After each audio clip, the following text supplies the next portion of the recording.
સૌ પ્રથમ તો આજના કાર્યક્રમનું આપે જે કવરેજ કર્યું એ બદલ સર્વ સમાજમતીથી અને ક્ષત્રિય સમાજના કાર્યકર તરીકે આપ સૌનો આભાર વ્યક્ત કરું છું.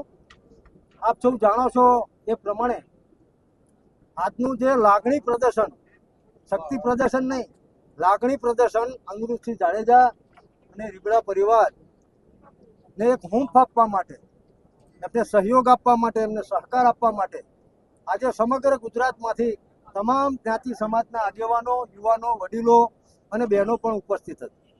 મુદ્દો એ છે કે નામદાર સુપ્રીમ કોર્ટ અને નામદાર હાઈકોર્ટે જે ચુકાદો આપ્યો છે, ભારતનું બંધારણ એ સર્વોપરી છે, એ ચુકાદાનું પણ અમે સન્માન કરીએ છીએ.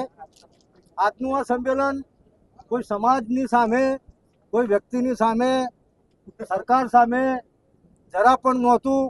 કારણ કે લોકશાહીમાં બંધારણે જે અધિકારો આપ્યા છે એ મુજબ અમે અમારી વાત કરવા માટે અહીંયા ઉપસ્થિત થયા છીએ, સકારાત્મક અભિગમ સાથે કે આમાં સારું શું થઈ શકે.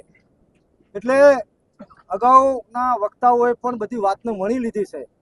જે ટેકનિકલ પ્રશ્નો છે 2014માં જે એડવાઇઝરી કમિટી મળી, એ પછી 2017માં જે નોટિફિકેશન નામદાર રાજ્યપાલ દ્વારા બહાર પાડવામાં આવ્યું, એની જોગવાઈ મુજબ અન્ય કેદીઓને પણ જો સમાજનો કોઈ વર્ગ કે એવું ધ્યાનમાં લીધા સિવાય કેદીને કેદી તરીકે જોગવાઈઓ મુજબ, નિયમ મુજબ, પરિપત્ર મુજબ માફી આપવામાં આવી હોય તો ભાઈ અનિરુદ્ધસિંહ જાડેજાને પણ, કારણ કે એમને પણ સતત 18 વર્ષ સુધી એ જેલવાસ ભોગવેલો છે, એટલે અમે તો લાગણી વ્યક્ત કરવા આવ્યા છીએ સરકારને કે અમારી આ લાગણી છે અને સરકારશ્રીની ઉપર અમને પૂરો ભરોસો છે કે આ જે લાગણી છે એ લાગણીનો સરકાર સકારાત્મક રીતે યોગ્ય પ્રત્યુત્તર આપશે.